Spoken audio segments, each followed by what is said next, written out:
Let the countdown begin. 50 days for Vladimir Putin to strike a deal with Ukraine, or else.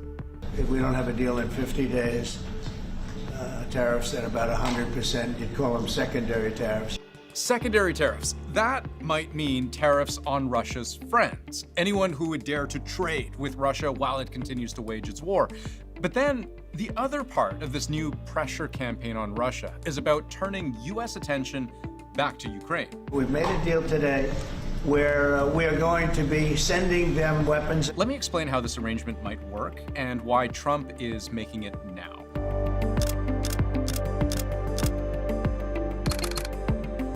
In the short term, Russia has stood up surprisingly well to economic pressure. No other country has been slapped with more sanctions than Russia right now. There are thousands of them, affecting banks, political figures, members of the military. And yet, its economy has been growing.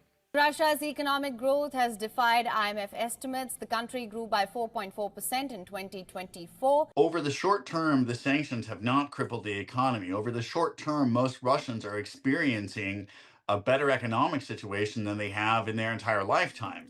This is because Russia has friends. Here's monthly trade between Russia and China in billions of dollars. Here's the start of the war about 3.5 years ago. And here's trade going up, basically doubling. That has been hundreds of billions of dollars a year Russia could count on to fuel its war machine. That fuel is mainly oil, the price of which spiked in a big way, up from pandemic lows, shooting past $100 a barrel during the early months of the war. And though the price has since dropped, Russia continues to find willing buyers. Its so-called shadow fleet of tankers, moving oil on the very world markets the West has tried to shut down. So the US Congress has been grappling with this question of how else to stymie Russia's economy. Congress is on the verge of passing the most consequential sanction package in the history of the country, a literal sledgehammer. But as Trump often does, he's actually now going around Congress. We could do secondary tariffs without the Senate, without the House. But what exactly does that mean? We don't know for sure, because the other thing Trump often does is make grand pronouncements without offering real detail. And that's a problem here, because Trump wouldn't specify which countries the 100% tariff rate would apply to. If it's on Russia, though, it doesn't do much, because the two countries don't trade a whole lot to begin with. Last year, the US imported $3 billion worth of Russian goods. That's less than 1% of what the US imported from Canada over that same period, and what the US imported from Canada is just one small part of what the US imports annually from around the world. So a tariff directly on Russia, even a 100% tariff, it's such a small piece of the overall trade pie for both economies. That's not the real threat here. But if by secondary tariffs, Trump is referring to tariffs on Russia's trading partners, and that would make some sense because that's how secondary sanctions tend to work, that's a much bigger deal. Because then we're talking about China, we're talking about India. Order something on Amazon. Now add 100% to it. Now do that again. The threat of 100% tariffs on trade partners with Russia is an enormous risk factor for the global economy. It would change everything. It would destroy global trade routes. That's both power on Trump's side, but it's also power on China and India's side, because it's basically a game of chicken, saying who's going to blink first. But remember, we have to be very careful speculating on the impact of whatever it is exactly that Trump has just announced. A, because we don't have actual detail. For all we know, maybe those details are still being worked out. But B, this is simply the vague threat of what might happen 50 days from now, if and only if Russia doesn't strike a deal with Ukraine that the US decides is good enough, which is yet another thing that falls solely to Donald Trump's discretion. So let's talk about the more immediate development, the one that adds directly to Ukraine's defensive arsenal. We make the best equipment, the best missiles, the best of everything. The European nations know that.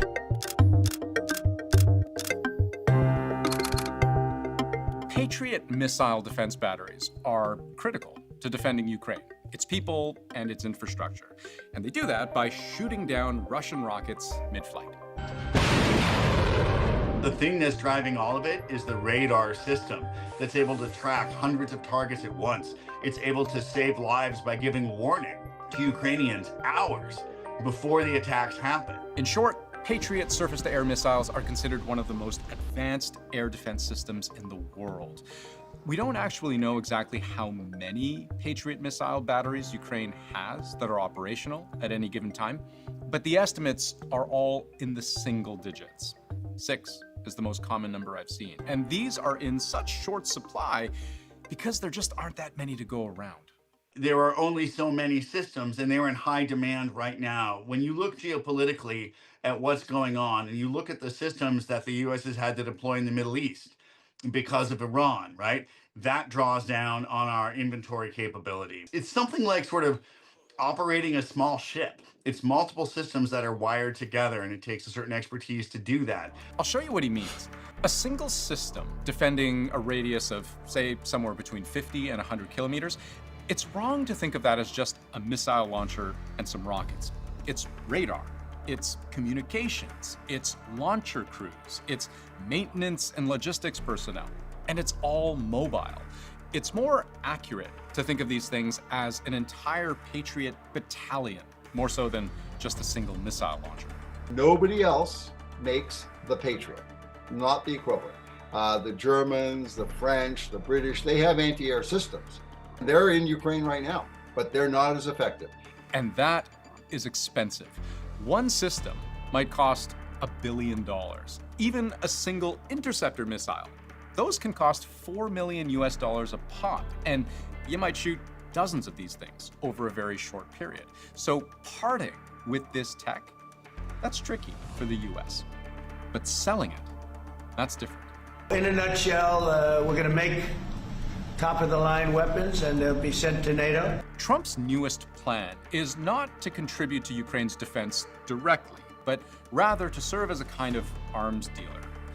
NATO countries would buy from the US these Patriot missile defense systems, and they would then deliver them to Ukraine.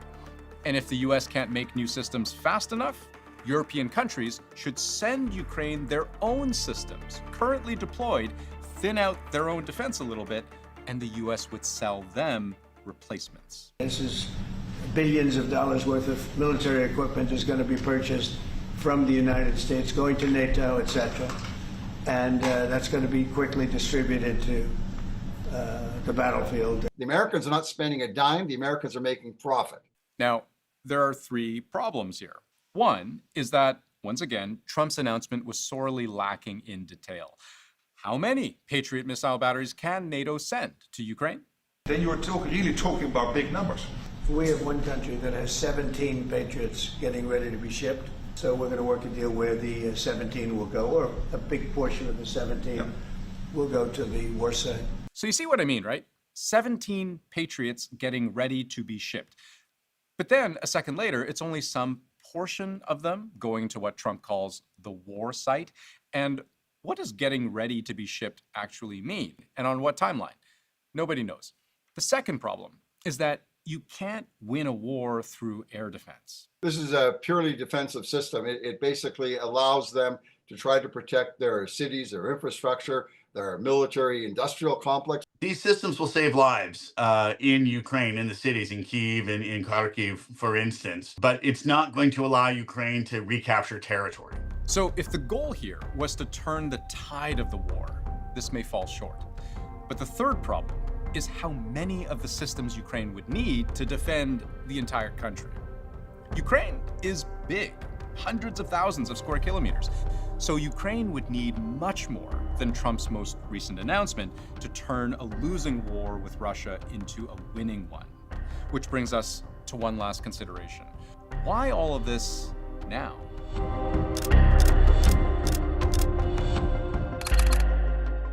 The prevailing Trump administration narrative surrounding the war in Ukraine has long been that Ukraine is losing, and it's desperate. So it simply has to negotiate. You're not in a good position.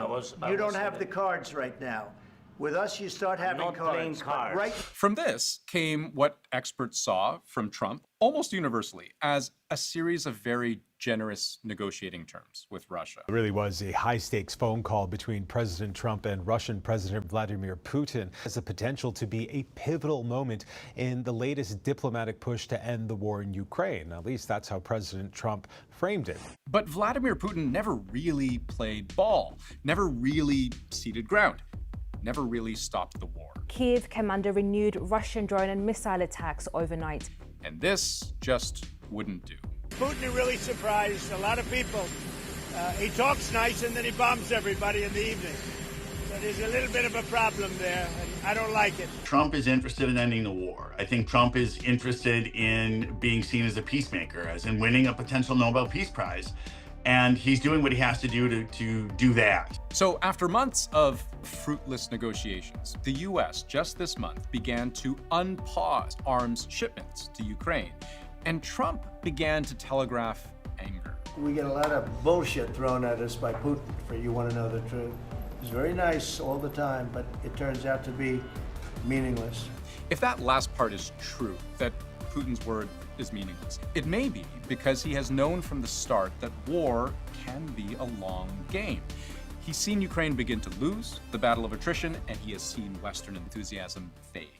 He is increasingly frustrated with leaders of both countries. He wants to see a permanent ceasefire. This is a Biden war. This is a Democrat war, not a Republican or Trump war. So it's against that backdrop, a strategy to end the war that just hasn't worked. Trump has now changed tactics, bolstering Ukraine's air defense, giving it a new ability to continue hanging on, adding a new threat of secondary sanctions on Russia's allies that could isolate it economically, and all on a 50-day deadline. Trump is speaking to multiple audiences here, right? First, he's speaking in terms of to Russia as a threat that they're going to face weapons that they didn't want to face. Secondly, he's speaking to China and India, saying, watch out, use your leverage against Putin, or I'll use mine against yours. And then he's talking domestically. And what he's saying domestically is, we're not going to spend any money on Ukraine, but we'll support Ukraine. And so this is a really interesting way to separate out those two issues and say, we can support Ukraine with NATO and the Europeans buying weapon systems from American manufacturers, supporting American jobs, right? Whose results then support Ukrainian defense. The biggest question now would seem to be, well, maybe there are two of them. One, how will Russia respond? But two, how far is Trump actually willing to go? Trump's playbook is to make threats, often without needing to follow through on them. This can work, but in Ukraine, it hasn't yet.